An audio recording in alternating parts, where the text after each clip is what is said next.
प्यारे बच्चों, आज जो है पुनः हम एक वीडियो बनाने का प्रयास कर रहे हैं और आज का टॉपिक है हमारा आणविक द्रव्यमान, या इसको हम अणुभार भी कह सकते हैं, और या इसको हम इंग्लिश में कहते हैं मॉलिक्यूलर मास, या इसको हम जो है मॉलिक्यूलर वेट भी हम जो है इसको कह सकते हैं।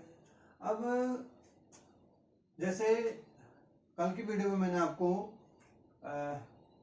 कुछ इससे संबंधित बातें बताई थी, आज हम चल रहे सीधे आणविक द्रव्यमान पे। कल हमने परमाणु द्रव्यमान के बारे में बताया, अब हम आणविक द्रव्यमान के बारे में बता रहे हैं। तो आणविक द्रव्यमान क्या चीज है? नाम यहाँ पर चीज है अणुभार, इस पॉइंट से, और इसलिए मैंने ये लिखा ये आणविक माने अणु, अणु हुआ अणु, कोई जिसको हम कहते हैं मॉलिक्यूल, कोई भी मॉलिक्यूल है वो अणु है। अब वो अणु कैसे बनेगा? देखिए, परमाणु जो है, परमाणु क्या होता है? परमाणु जो आपस में संयोग करते हैं, अणु बनाते हैं। जैसे हाइड्रोजन का एक परमाणु हाइड्रोजन के दूसरे परमाणु से जुड़ा, एक हाइड्रोजन का क्या बन गया? अणु बन गया। तो ये क्या है? इसका एटम है, या ये इसका क्या एटम है, या आपका इसका मॉलिक्यूल है। कहने का मतलब है जो मॉलिक्यूल होते हैं, परमाणु जो है स्वतंत्र अवस्था में नहीं रह सकते हैं, और परमाणु क्या करते हैं? तुरंत ही आपस में क्या कर लेते हैं? जुड़ करके अणु का निर्माण या मॉलिक्यूल का निर्माण करते हैं। अब यहां पर हमारा आणविक द्रव्यमान से मतलब क्या है? अणु का द्रव्यमान मतलब कोई अणु है, उसका क्या भार है, वो कितना, उसका कोई अणु, यद्यपि जो है परमाणु और अणु का जो भार है वो नापना बड़ा कठिन है। देखिए, जल है तो जल में, जल का एक अणु, जल है तो जल में पता नहीं कितने अणु होंगे, बहुत कठिन होता है। लेकिन फिर भी एक कोशिश की जा रही है कि इसको समझने का कि आणविक द्रव्यमान क्या है। अब जैसे सपोज के लिए कोई अणु है, या जैसे यहाँ पर मैंने लिखा सपोज के लिए CO2 का एक अणु है, इसमें आपको लग रहा है कि कार्बन का एक परमाणु है, कार्बन का एक परमाणु, ऑक्सीजन के दो परमाणु मिल करके कार्बन डाइऑक्साइड का क्या बना रहे? एक अणु बना रहे हैं। उसी प्रकार से जैसे मीथेन है, ये मीथेन है जिसमें कि कार्बन का एक परमाणु, हाइड्रोजन के 4 परमाणु मिलकर के ये एक अणु है। ये क्या है? ये टोटल क्या है? एक अणु है। ये एक अणु में टोटल कितने होंगे? 5 परमाणु होंगे, 4 परमाणु हाइड्रोजन के, एक परमाणु जो कार्बन का है। तो ऐसे ही जो एक अणु का आणविक द्रव्यमान या अणु का भार से हम क्या समझते हैं? तो यदि हम इसको यहाँ पर हम एक साइंटिफिक माने एक वैज्ञानिक परिभाषा हम बताने का प्रयास करें, तो कल वाली परिभाषा जैसे मैंने आपको बताया था, जो परमाणु द्रव्यमान के समान ही इसकी परिभाषा है कि देखिए, जो कोई अणु है, कोई भी अणु है, उस अणु का जो है, वह अणु जो है, जो यहाँ पर भी जो कार्बन 12 जो आइसोटोप है, जिसमें कल आपको बताया था मैंने, जो आइसोटोप है कार्बन का, जिसको हम समस्थानिक कहते हैं, इस कार्बन 12 परमाणु के, जो कार्बन 12 आइसोटोप है, उसके एक परमाणु का जो भार होगा, कल बताया था मैंने, कार्बन परमाणु का के जो परमाणु है, कार्बन 12 आइसोटोप का कोई परमाणु है, उसका जो भार, उसका 1/12 जो है, उससे कोई अणु कितने गुना भारी है। माने जो कार्बन 12 समस्थानिक है, उसका एक परमाणु का जो द्रव्यमान है, परमाणु का जो द्रव्यमान है, उसका 1/12 से कोई जो अणु है वह कितना गुना जो है भारी है, वो कहलाएगा इसका अणुभार। तो परमाणु भार की तरह इसकी परिभाषा होगी कि क्या, कि जो आधुनिक जो परिभाषा है वो क्या है? कार्बन 12 जो परमाणु है, उस परमाणु के द्रव्यमान के 1/12, मैंने इसको हमने AMU भी कहा था, उससे कोई अणु कितने गुना जो है भारी है, वो उसका क्या कहलाता है? अणुभार कहलाता है। अब यदि हम अणुभार निकालते हैं, सामान्यतः आपने कक्षा 10 में पढ़ा होगा, जैसे अणुभार है, अणुभार को, कोई अणु है, अणुभार को कैसे निकाला? ये तो इसकी डेफिनेशन होगी कि कोई कार्बन 12 जो समस्थानिक है, उसके कार्बन 12 परमाणु के जो द्रव्यमान है उसके 1/12 जितना होता है, उसके से कोई अणु कितना भारी है, वो क्या कहलाएगा? उसका अणुभार या आणविक द्रव्यमान कहलाएगा। अब कोई अणु है, तो अब उसके मेजरमेंट हम कैसे करते हैं? आणविक द्रव्यमान या अणुभार का कोई अणु है, उसमें हम क्या मानेंगे कि उसमें जो तत्व हैं, तत्व क्या क्या हो गया इसमें? कार्बन और हाइड्रोजन हो गए, दो तत्व हो गए, दो तत्व इसमें कार्बन और हाइड्रोजन के दो तत्व हो गए। परमाणु की संख्या, कार्बन का एक परमाणु है, हाइड्रोजन के 4 है। तो तत्व के परमाणु माने जो तत्व है 2 है, उन तत्व के जो परमाणु भार हैं उनका योग ही, और कितनी संख्या है उसे हम गुणा कर देंगे तो उनका योग ही क्या कहलाएगा, अणुभार हम ऐसे निकाल लेते हैं। सपोज करिए इस CH4 का मुझे निकालना है, तो कार्बन का परमाणु भार 12 प्लस हाइड्रोजन का, क्योंकि हाइड्रोजन की संख्या 4 है तो 4 गुणा गया 1, हाइड्रोजन का 1 होता है, या 1.008 होता है, मैं इसको उसी में ले रहा हूँ, पूर्णांक अनुपात में ले रहा हूँ 1.008, इसका भी 12.01 होता है, लेकिन मैं शॉर्ट में समझाने के लिए इसको ले दे रहा हूँ। तो टोटल हो गया आपका 12 + 4 = 16। तो ये हो गया इसका अणुभार मीथेन का। वैसे पानी का है, सिंपल आपने देखा होगा, पानी है, जैसे सपोज के लिए H2O, ये H2O है। अब हम इसमें देखेंगे ये एक अणु है, पानी का एक अणु है, जिसमें कि हाइड्रोजन के दो तत्व इसमें भाग ले रहे हैं, 2 एलिमेंट्स हाइड्रोजन और ऑक्सीजन है। तत्वों की संख्या 2, परमाणु की संख्या, हाइड्रोजन के 2 परमाणु, हाइड्रोजन के परमाणु है 2, ऑक्सीजन का परमाणु है 1, ये परमाणु की संख्या है। अब इसका यदि हमको क्या निकालना है, अणुभार निकालना है, इस अणु का अणुभार, तो हम ये देखेंगे इसमें हाइड्रोजन कितने, 2, और एक हाइड्रोजन का जो परमाणु भार है वो 1.008 है, ये 1 ही लिख रहा हूं मैं शॉर्ट में, प्लस ऑक्सीजन का होता है, एक ऑक्सीजन का होता है, एक ही है ऑक्सीजन, इसलिए 1 गुणा गया 16, एक ऑक्सीजन का होता है 16, बराबर हो गया 2 एकम 2 प्लस 16 एकम 16 बराबर 18। तो ये इसका जो है क्या हो गया, अणुभार हो गया, या आणविक द्रव्यमान हो गया किसका, H2O का। तो इस प्रकार से हम आणविक द्रव्यमान की गणना करते हैं। अब एक होता है, ये तो आपका हो गया क्या, आणविक द्रव्यमान। एक होता है आपका ग्राम अणुभार, क्या, ग्राम अणुभार। थोड़ा सा इसमें चेंजेस कर रहा हूं मैं, ग्राम अणुभार, आगे से मैंने लिख दिया gram molecular mass, gram molecular mass, या जिसको हम कहते हैं ग्राम अणुभार, ग्राम अणुभार, ये मैंने बता दिया। या ग्राम आणविक द्रव्यमान, इसको हम कह सकते हैं ग्राम आणविक द्रव्यमान भी हम कह सकते हैं इसको। ये क्या चीज है, एक ही बात है, ग्राम आणविक द्रव्यमान कहें या ग्राम अणुभार कहें या ग्राम मॉलिक्यूलर मास, इंग्लिश में एक ही शब्द होगा, ये हो गया आपका, या ग्राम मॉलिक्यूलर मास।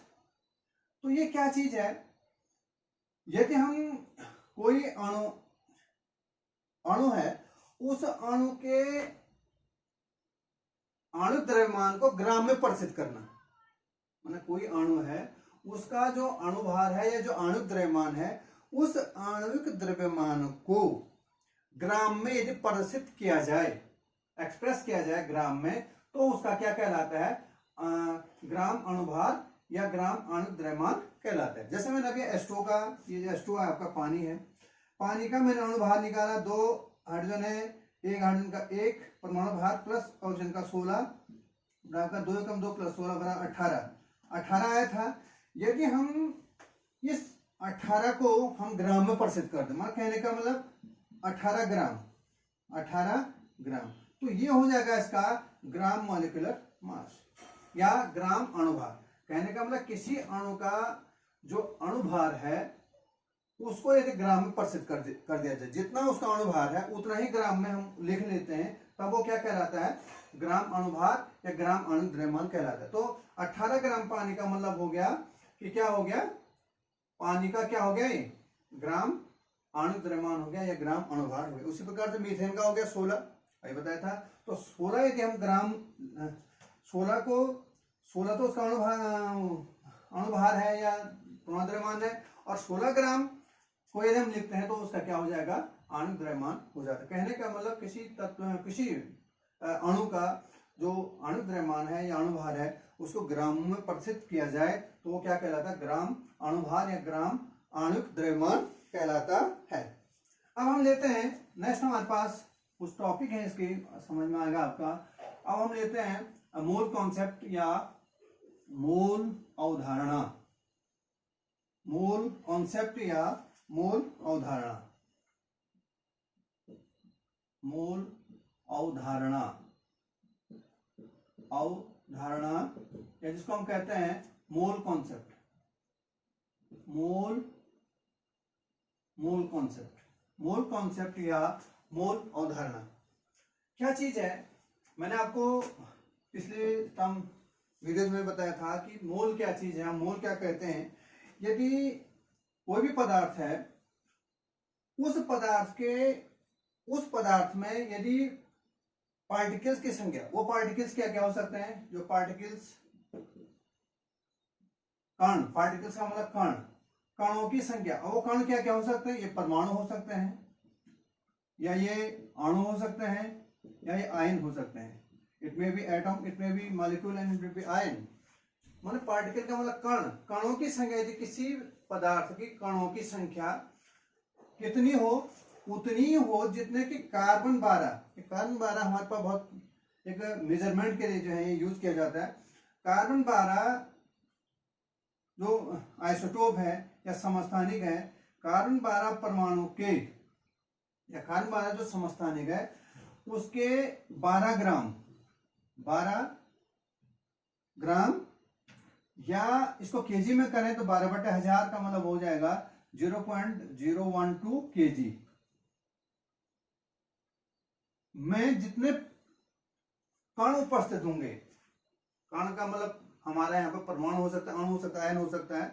तो कार्बन 12 जो आइसोटोप है या समस्थानिक है उसके 12 ग्राम में, कार्बन 12 समस्थानिक के 12 ग्राम या 0.012 केजी में जितने कण होंगे या जितने परमाणु होंगे, जितने अणु होंगे, उतने ही यदि किसी पदार्थ के क्या है, परमाणु है, कण है उसमें, तो वो कहलाता है एक मूल। एक परिभाषा के रूप में हम इसको कह सकते हैं। एक मूल से मतलब क्या है? यदि किसी पदार्थ के इतने ही कण उसमें उपस्थित, किसी पदार्थ में इतने ही कण उपस्थित हों जितने की किसमें हो, कार्बन 12 समस्थानिक के 12 ग्राम, कार्बन 12 क्या इसका परमाणु भार है? कार्बन के समस्थानिक कल बताया था 12, 13, 14। तो कार्बन 12 हम ले रहे हैं। कार्बन 12 के 12 ग्राम अथवा 0.012 केजी में जितने कण होंगे उतने यदि किसी पदार्थ में कणों की संख्या है तो उसका क्या कहलाएगा? एक मोल कहलाएगा। अब जैसे हम इसको एक मोल यूं भी समझ सकते हैं कि मोल हमारा एक प्रकार का केमिस्ट्री में मेजरमेंट करने का एक तरीका है। जैसे कि सपोज के लिए हम बाजार में जाते हैं, हम कहते हैं भाई सपोज के लाला जी को भाई 1 डजन जो है हमको बनाना चाहिए। मैंने डजन का मतलब मेरा जो है 1 डजन, डजन का मतलब आपका हो गया दर्जन। 1 दर्जन केला, तो आप बोलेंगे 1 दर्जन बोलेंगे तो आपको 12 केले दे देगा। या और भी मेजरमेंट हैं, तो कुछ मेजरमेंट होते हैं, हम उसमें ये एक मोटी बात है कि हमने 1 दर्जन, जैसे 1 दर्जन में 12 चीजें होती हैं। अभी तो मैंने बनाने का उदाहरण दिया। 1 दर्जन पेंसिल का मतलब 12 पेंसिल, 1 दर्जन केला का मतलब 12 केले, 1 दर्जन कुछ और चीज, कोई भी चीज हो सकता है XYZ, तो 12 ही चीजें उस चीज की होंगी। तो एक मेजरमेंट हो गया दर्जन का मतलब 12। अब ऐसे हमारे पास एक नंबर है, वो है 6.022 इंटू 10⁻23। यदि कण किसी के भी हो, पार्टिकल्स या कण जिसको हम कहते हैं कण, कहीं पे भी हो, इतने किसी के भी कण हो, जैसा भी मैंने कहा 1 दर्जन सेब का हो, 1 दर्जन केला का हो, 1 दर्जन पेंसिल का हो, 1 दर्जन पेन का हो, उसी पदार्थ के हैं, तो दर्जन से मतलब है। ऐसे ही हमारे पास एक वैल्यू है 6.022 गुणा गया 10⁻23। अब यदि किसी के इतने पार्टिकल हो, मतलब इसका जो कॉम्बिनेशन है इतना का, माने जो कणों का इतने पार्टिकल या कण किसी के भी हों, तब हम उसको कहते हैं, हम उसको कह देते हैं एक मोल, हम कह देते हैं। ये क्या हो गया? इसका एक मोल हो गया। 1 मोल बराबर इतना हो गया। कहने का मतलब है 1 मोल में क्या होंगे? 1 मोल इज इक्वल टू क्या हो जाएंगे? कण। कितने कण हो जाएंगे? 6.022 गुणा गया 10⁻23 कण। कण का, ये कण में क्या क्या हो सकता है? या आपके कण, ये आपके परमाणु हो सकते हैं, चाहे आपके आयन हो सकते हैं, और चाहे आपके अणु हो सकते हैं। अब सपोज के लिए मुझे जो है 1 मोल अणु, 1 मोल कण, ये तो जनरल बात होगी कण, 1 मोल परमाणु, 1 मोल परमाणु का मतलब हो जाएगा किसी का भी हो, चाहे सपोज के लिए मैं हाइड्रोजन का लेता हूँ, ऑक्सीजन का लेता हूँ, 1 मोल परमाणु का मतलब हो गया कितने 6.022 गुणा गया 10 की घात 23 परमाणु हो जाएंगे। ये जो परमाणु है, तो 1 मोल अणु किसी के भी हो, चाहे कार्बन के हो, सॉरी कार्बन डाइऑक्साइड के हो, अणु के रूप में 1 मोल अणु कहने का मतलब इतने अणु, अब क्या आ जाएंगे अणु हो जाएंगे। 1 मोल आयन, आयन के केस में क्या हो जाएंगे, यहाँ आयन आ जाएगा, 1 मोल आयन, 1 मोल आयन में भी कितना आयन होंगे 6.022 गुणा गया 10 घात 23 आयन, यहाँ आयन हो जाएगा। तो इस कहने का मतलब एक 6.022 इंटू 10 टू द पावर 23 माने इसका जो कॉम्बिनेशन है, माने एक समूह है इतने कणों का, किसी के भी हो, वो क्या कहलाएगा 1 मोल कहलाएगा। अब ये क्या है, ये जो इसको इस जो ये वैल्यू है आपकी 6.022 इंटू 10 टू द पावर 23, इसको हम एवोगैड्रो नंबर, एवोगैड्रो नंबर, या जिसको हम कहते हैं हिंदी में आवागाद्रो संख्या भी कहते हैं, आवागाद्रो संख्या भी हम इसको कह देते हैं। ये इन्होंने खोजी थी, आवागाद्रो वैज्ञानिक ने, इटालियन साइंटिस्ट थे वो, और उनके सम्मान में जो है हम इसको एवोगैड्रो नंबर, और इसको हम Na मैंने एन बड़ा ए छोटा बना रखा मैंने, ये Na नहीं, ये तो सोडियम हो जाएगा, इट इज नॉट, ये वाला Na से हम इसको प्रसिद्ध करते हैं। और Na की जो वैल्यू होती है एवोगैड्रो नंबर की, वो होती है 6.022 गुणा गया 10 की घात 23। ये हो गया, ये आपको याद होना चाहिए। तो ये था आपका क्या हो गया, मोल से मतलब है। अब एक मोल से मतलब सपोज के लिए, अब हम थोड़ा इसको और समझ सकते हैं। यदि हम ग्राम, अभी बताया था मैंने, ग्राम अणुभार के रूप में लेते हैं, सपोज के लिए मीथेन लेता हूं मैं, ये मीथेन का है, मीथेन का 1 मोल है, ये एक मीथेन का 1 मोल है। तो इस मीथेन के 1 मोल में कणों की संख्या कितनी हो जाएगी, कणों की संख्या हो जाएगी 6.022 गुणा गया 10 की घात 23 कण। यदि मुझे इसमें इसके 1 मोल में कितने अणु होंगे, तो अणु इतने होंगे, परमाणु कितने होंगे, इतने होंगे। ये हो गया आपका। अब थोड़ा सा हम ये देखेंगे, सपोज के लिए मैं इसका अणुभार या मॉलिक्यूलर मास इसको हम कहते हैं, या आणविक द्रव्यमान निकालता हूं, तो ये हो जाएगा 16। तो यदि जो है हम उसके अणुभार के बराबर, माने किसी का यदि 1 मोल है, और यदि उसको हम ग्राम अणुभार के रूप में लिखें, तो उसके ग्राम अणुभार या 1 मोल, ये इक्विवेलेंट हो गया आपका। 1 मोल इज इक्वल टू उसका ग्राम अणुभार 16 ग्राम हो गया। 1 मोल मीथेन की बात हो रही है यहाँ पे, 1 मोल मीथेन का 16 ग्राम ये इसका अणुभार के बराबर हो गया। और उसमें कितने अणु होंगे, अणु हो जाएंगे 6.022 गुणा गया 10 घात 23 अणु हो जाएंगे, ठीक है ना, क्योंकि ये अणु है, तो अणु के केस में क्या होंगे, अणु ही होंगे। तो ये इस प्रकार से यहाँ पर एक जानकारी हमको मिलती है, किसी पदार्थ का जो है 1 मोल ले ले हम, या 1 मोल ले लें, या उसका ग्राम अणुभार, या जिसको मैंने कहा ग्राम मॉलिक्यूलर मास ले लें, तो वो किसके बराबर होता है, 1 मोल के बराबर होता है। और 1 मोल में अणु कितने होंगे, वो एवोगैड्रो नंबर के बराबर होंगे। अब जो है यहां पर जो है, या कभी कभी क्या होता है, एक होता है आपका NTP, normal temperature and pressure, normal temperature and pressure, मतलब जो सामान्य ताप एंड दाब। कहने का मतलब टेम्परेचर कितना उस कंडीशन में, सामान्य ताप एनटीपी की कंडीशन में, तो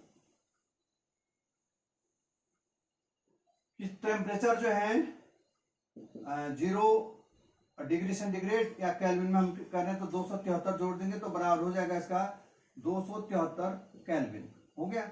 और प्रेशर जो है यहाँ पर, प्रेशर हम इस कंडीशन में प्रेशर जो हम लेते हैं एनटीपी पे, 1 वायुमंडलीय दाब, 1 एटमॉस्फेरिक प्रेशर, या इसको हम 1 वायुमंडलीय दाब कहते हैं, 1 वायुमंडलीय दाब, ये हो गया आपका। तो यदि ऐसा है 1 वायुमंडलीय दाब पर और टेम्परेचर कितना 273 पर, उस कंडीशन पे क्या होता है एनटीपी हम उसको कहते हैं।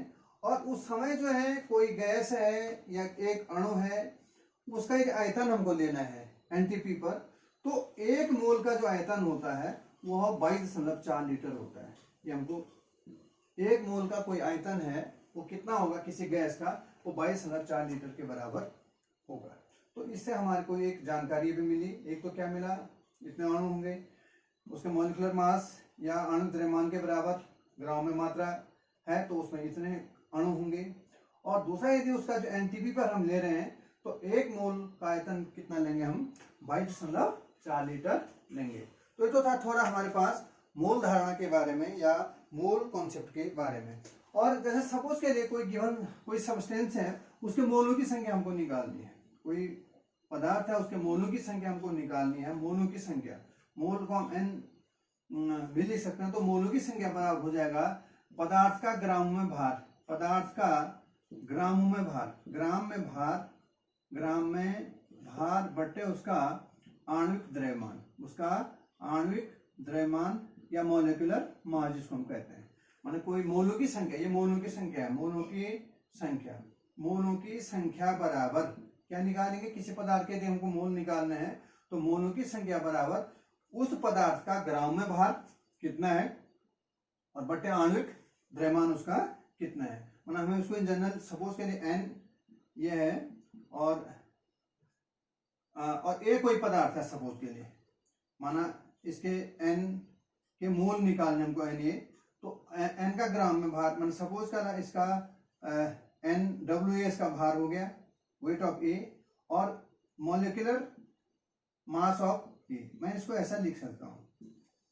तो ये हो गया आपका number of moles of A is equal to number of moles of A, कितना होंगे वेट ऑफ ए इन ग्राम, ये किसमें है इन ग्राम, इन ग्राम, ये ग्राम में हो गया अपॉन मॉलिक्यूलर मास ऑफ ए, माने इसका ए का आणविक द्रव्यमान कितना है। तो इस प्रकार से हम इसको हम क्या निकाल लेते हैं, मोल, हम मोलों की संख्या, मोलों की संख्या को हम निकाल लेते हैं। ये तो था मोलों की संख्या निकालने का तरीका। अब हम नेक्स्ट हमारे पास जो टॉपिक है जो हमको पढ़ना है वो है आपका प्रतिशत संगठन, प्रतिशत संगठन, प्रतिशत संगठन।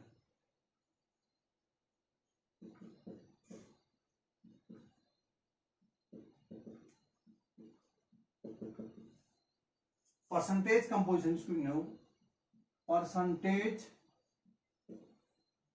कंपोजिशन, परसेंटेज कंपोजिशन ये चीज है। प्रतिशत संगठन क्या चीज है, अब इसको हम ऐसा समझते हैं, सपोज के लिए प्रतिशत लगा है, प्रतिशत मैंने 100, तो कोई भी कंपाउंड है यौगिक, यौगिक का कोई अणु है, जैसे पानी है सपोज के लिए, ये पानी है, H2O का अणु है, इसमें हम ये चाह रहे हैं कि इसमें जो इसके अवयवी H2O में जो अवयवी हैं, अवयवी परमाणु है, हाइड्रोजन और ऑक्सीजन है, 2 तत्व हैं हाइड्रोजन और ऑक्सीजन, परमाणु की संख्या हाइड्रोजन के 2 और ऑक्सीजन का 1, हम इसका प्रतिशत चाहते हैं। तो माने किसी तत्व का उस यौगिक में या हम ये कहें 100 ग्राम यौगिक में, माने जो 100 ग्राम यौगिक लें या अणु लें, हम 100 ग्राम यौगिक के अणु में, 100 ग्राम यौगिक के अणु में, 100 ग्राम यौगिक किसी का है, 100 ग्राम यौगिक है, तो उसमें 100 ग्राम यौगिक में किसी तत्व का कोई एक तत्व है, उसका कितना भाग है, 100 ग्राम यौगिक में किसी तत्व का कितना भाग है, वो उसका क्या कहलाएगा, प्रतिशत संगठन कहलाएगा। हम क्या कह रहे हैं, 100 ग्राम कोई यौगिक है, उस 100 ग्राम यौगिक में उस तत्व का, सपोज यहाँ पर तत्व हाइड्रोजन ऑक्सीजन है, उसका कितना परसेंट है, वो कितना प्रतिशत के रूप में है। तो हम इसको अब किसी जैसे यहीं पर हम लेते हैं, कोई भी इन जनरल यदि हम बात करते हैं तो कोई तरह ए यौगिक, ये कोई क्या है, सपोज के लिए H2 है, तो हम इसमें हाइड्रोजन का परसेंट हमको निकालना है। हाइड्रोजन का प्रतिशत हो जाएगा यहाँ पर, हाइड्रोजन का प्रतिशत क्या हो जाएगा, तो उस यौगिक का द्रव्यमान, माने उस यौगिक, सॉरी, हाइड्रोजन का उस यौगिक में द्रव्यमान, जो ये तो H2 है, H2 माने जो हाइड्रोजन का द्रव्यमान बटे हाइड्रोजन का द्रव्यमान इसमें कितना है, बटे जो यौगिक है या अणु है, यौगिक ऑब्लिक अणु का आणविक द्रव्यमान और कितने में से, 100 में से योग, इसलिए हम ऐसे परसेंटेज निकालेंगे। तो अब यहाँ पर हाइड्रोजन का परसेंट हम ऐसे निकाल सकते हैं। तो जैसे यहाँ पर सपोज के लिए हाइड्रोजन का द्रव्यमान कितना हो जाएगा, एक हाइड्रोजन का 1, 2 का 2, 1 गुणा गया 2 बटे यौगिक H2 का आणविक द्रव्यमान कितना है, H2 का यौगिक 18 गुणा गया 100 बराबर, यदि हम इसको निकालते हैं तो 2 एकम 2 बटे 18 गुणा गया 100, तो यदि हम इसको 200 बटे 18 करें, तो हम इसको यदि हम सॉल्व करते हैं इस कंडीशन में, तो ये हम यहाँ पर इसको गेट कर लेंगे, हाइड्रोजन का जो परसेंट निकलेगा ये हम इसमें भाग देंगे यदि, तो ये 11.11% हम भाग दे लेंगे अलग से, तो इतना परसेंट यहाँ पर इसकी प्रतिशतता कितनी हो जाएगी, किसी यौगिक के 100 ग्राम में उस यौगिक का जो क्या होगा, कितना परसेंट है, वो उसकी क्या कहलाएगी, परसेंट कहलाएगा। तो यहाँ पर जैसे हमने आपको बता दिया कि जैसे H2 एक यौगिक है, अणु है, इसमें जो है हाइड्रोजन का हमने परसेंटेज निकालना है, तो ये कितना हो जाएगा, हाइड्रोजन का द्रव्यमान बटे यौगिक का या अणु का आणविक द्रव्यमान गुणा गया 100, तो ये हो जाएगा, क्योंकि 2 हाइड्रोजन है, एक का 1 होता है, 2 का 2, तो 2 एकम 2 बटे 18 टोटल है गुणा गया 100, इसको कैलकुलेशन करके हम इस प्रकार से निकाल सकते हैं। उसी प्रकार से यदि हम दूसरा तत्व इसमें जो है ऑक्सीजन का परसेंट हमको निकालना है, तो यहाँ पर हो जाएगा ऑक्सीजन का द्रव्यमान बटे यौगिक का द्रव्यमान 18 हो जाएगा फिर, और ऑक्सीजन का द्रव्यमान कितना हो जाएगा, यहाँ पे हम इसको ऑक्सीजन का द्रव्यमान कितना है, 16 बटे 18 गुणा गया 100 बराबर 1600 बटे 18, हम इसको कर लेंगे, और जब हम इसको सॉल्व करते हैं तो लगभग ये भाग देंगे तो ये लगभग 88 दशमलव जो है 88.8% के करीब जो है ये हमारे पास आ जाएगा। तो इस प्रकार से हम जो है, और इन दोनों को हम जोड़ देंगे 8, 9, इन दोनों को हम जोड़ देंगे तो वो कितना हो जाएगा, 100% हो जाएगा, इसका परसेंट दोनों 100% हो जाएगा। तो इस प्रकार से हम जो है क्या निकालते हैं, प्रतिशत संगठन को निकालते हैं। नेक्स्ट हमारे पास टॉपिक है, वो है मूलानुपाती सूत्र।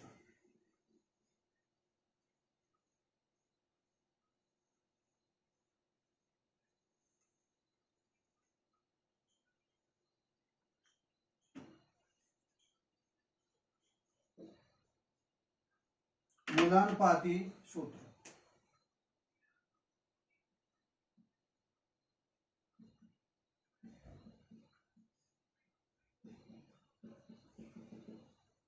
इसको हम कहते हैं एम्पेरिकल फॉर्मूला, या इसको हम कहते हैं मूलानुपाती सूत्र। ये क्या चीज है, ये क्या है, कोई अणु है या कोई यौगिक का अणु है, उस यौगिक के अणु में जो विभिन्न परमाणु हैं, यौगिक का कोई अणु है, उस यौगिक के अणु में विभिन्न परमाणु हैं, उनका होल नंबर रेशियो, अंग्रेजी में लिख रहा हूं मैं इसको, whole number ratio of the atom. क्या कह रहे हैं हम, होल नंबर रेशियो ऑफ, जिसको हम कहते हैं परमाणुओं का, हिंदी में कहूंगा मैं इसको, परमाणुओं का होल नंबर रेशियो को हम कहेंगे पूर्ण संख्या अनुपात, ये हो गया। तो ये कहलाता है आपका, क्या कहलाता है, मूलानुपाती सूत्र कहलाता है। क्या, कोई यौगिक है, उस यौगिक में उपस्थित, उस यौगिक के अणु में उपस्थित, कोई यौगिक है, उस यौगिक के अणु में उपस्थित विभिन्न परमाणुओं का, जो विभिन्न परमाणु उसमें है, उन परमाणुओं का क्या पूर्ण संख्या अनुपात क्या कहलाएगा, मूलानुपाती सूत्र कहलाता है। सपोज के लिए हम जानते हैं ग्लूकोज, आपने सुना होगा ग्लूकोज, ग्लूकोज ग्लूकोज जिसका फॉर्मूला है C6H12O6, ये ग्लूकोज है। और इस ग्लूकोज का जो ये तो इसका मॉलिक्यूलर फॉर्मूला है, that is the molecular formula, molecular formula जिसको हम कहते हैं आणविक सूत्र, या आणविक सूत्र है उसका, अणु सूत्र जिसको हम कहते हैं, और अणु सूत्र कैसे, अणु सूत्र इंग्लिश हिंदी में अणु सूत्र भी हम इसको कह सकते हैं।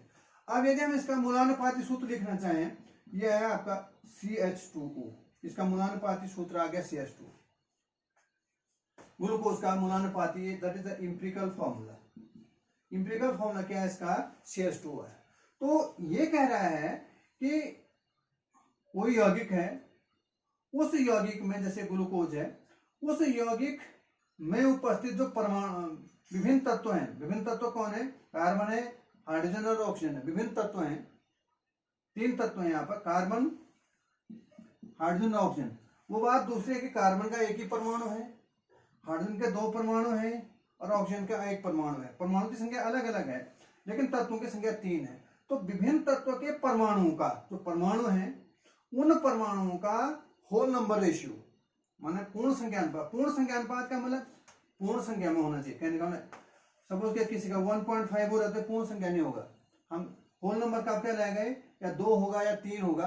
तो उसके लिए हम क्या करेंगे, होल नंबर करने के लिए उपयुक्त इंटीजर, कोई भी उपयुक्त गुणक से हम गुणा करेंगे। जैसे सपोज के इसको हम होल नंबर करना है तो हम इसको 2 से गुणा कर देंगे तो 3 हो जाएगा। तो जो क्या है, मूलानुपाती सूत्र क्या है कि किसी यौगिक में उपस्थित या किसी यौगिक अथवा अणु में उपस्थित विभिन्न तत्वों के परमाणुओं का, विभिन्न तत्व जो हैं उनके परमाणुओं का क्या होता है, ये क्या होता है, पूर्ण संख्या अनुपात क्या होता है, क्या कहलाता है, मूलानुपाती सूत्र कहलाता है। अब एक होता है हमारा आणविक सूत्र। आणविक सूत्र जैसे मैंने इसलिए बताया आपको, ये आणविक सूत्र है।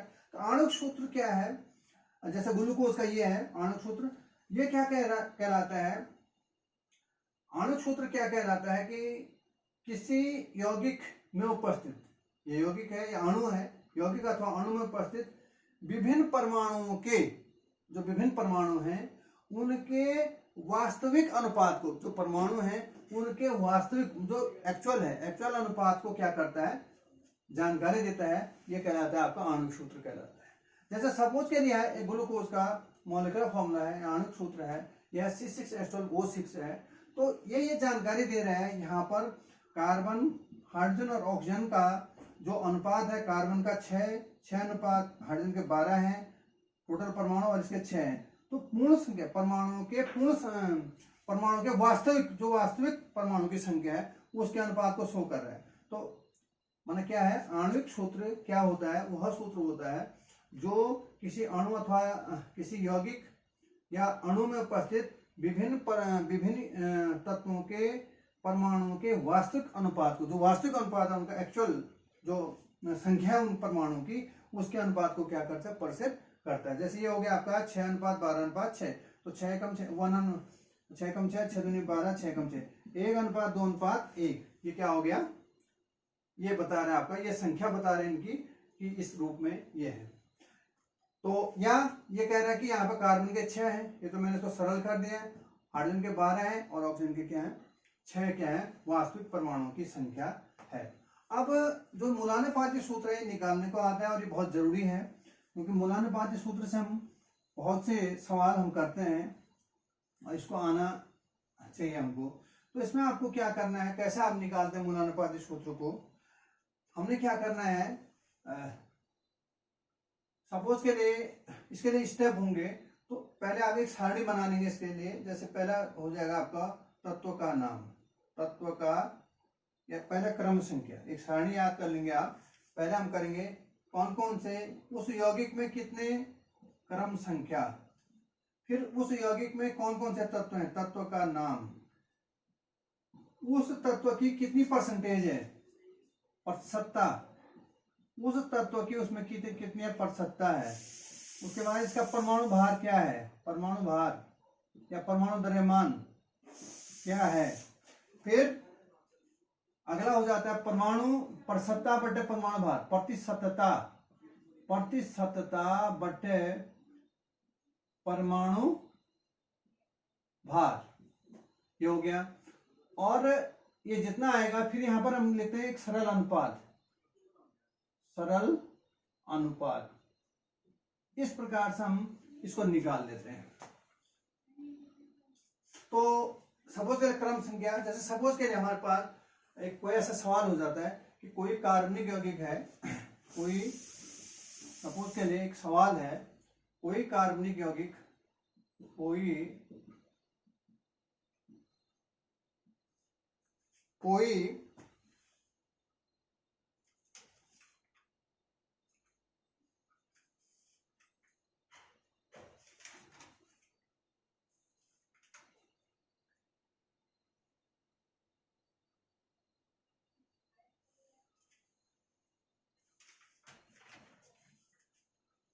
कार्बनिक यौगिक, कोई कार्बनिक यौगिक जिसका आणविक द्रव्यमान, जिसका आणविक द्रव्यमान, आणविक द्रव्यमान या अणुभार जिसको हम कहते हैं, अणुभार 78 है, 78 है, और उसमें कार्बन व हाइड्रोजन प्रतिशतता क्रमशः कार्बन और हाइड्रोजन की जो परसेंटेज है वो 92.4% व 7.6%, 7.6% ये हो, माने क्रमशः क्या कार्बन और हाइड्रोजन की जो परसेंट है, कार्बन और हाइड्रोजन की जो परसेंट दे रखी है वो क्रमशः 92.4% व 7.6% हो, तो यौगिक का मूलानुपाती सूत्र ज्ञात कीजिए। ये सवाल है सपोज के लिए। कोई यौगिक है, कोई कार्बनिक यौगिक है जिसका आणविक द्रव्यमान क्या है, सवाल है। यह अणुभार 78 है और इसमें कार्बन और हाइड्रोजन की जो प्रतिशतता है वह 92.4% व 7.6% हो, तो यौगिक का मूलानुपाती सूत्र ज्ञात कीजिए। तो मुझे जो कर्म संख्या यहाँ पर कितने तत्व हैं, उसमें 2 हैं, कर्म संख्या 1 और 2 ये आएंगे। तो तत्व का नाम पहला क्या कार्बन है और दूसरा क्या है हाइड्रोजन है। कार्बन की प्रतिशतता कितनी है 92.4 और हाइड्रोजन की है 7.6%। अब इसका कार्बन का परमाणु भार होता है 12, हाइड्रोजन का होता है 1। प्रतिशतता माने 92.4 बटे 12 और ये हो जाएगा 7.6/1, तो ये तो 7.6 आ गया। और इसका हम भाग देंगे यहाँ पर यदि, तो ये भाग हमारा हो जाएगा, यहाँ पर हम 12 का भाग देंगे, अलग से दे लेंगे, 1284 लगभग 7.7 आ जाएगा हमारा लगभग। अब हमने क्या करना है, हमने भाग दे दिया, अब हमने क्या करना है, सरल अनुपात हम कैसे निकालेंगे। जो सबसे छोटी संख्या है, जैसे यहाँ पे ये 7.6 है और ये 7.7 है, तो छोटी जो संख्या होगी उसका भाग सब में देना है। कहने का ना ये हो जाएगा आपका 7.7/7.6 और ये हो जाएगा 7.6/7.6, तो ये तो बराबर 1 हो गया, सरल अनुपात हो गया। और इसका ये हो जाएगा 1.01, यदि हम भाग दे लेते हैं इसका, तो लगभग ये जो है 1.01 के बराबर यहाँ पे भाग आ जाता है। अब हमने इसको, अब क्योंकि बहुत छोटा है तो हम इसको पूर्ण संख्या अनुपात में इसको 1 ही लेंगे हम। अब ये तो 1 ऑलरेडी है, पूर्ण संख्या अनुपात में हमको लेना, पूर्ण संख्या अनुपात भी लिख सकते हैं बाद में, यहाँ पर हम लिख सकते हैं पूर्ण संख्या अनुपात।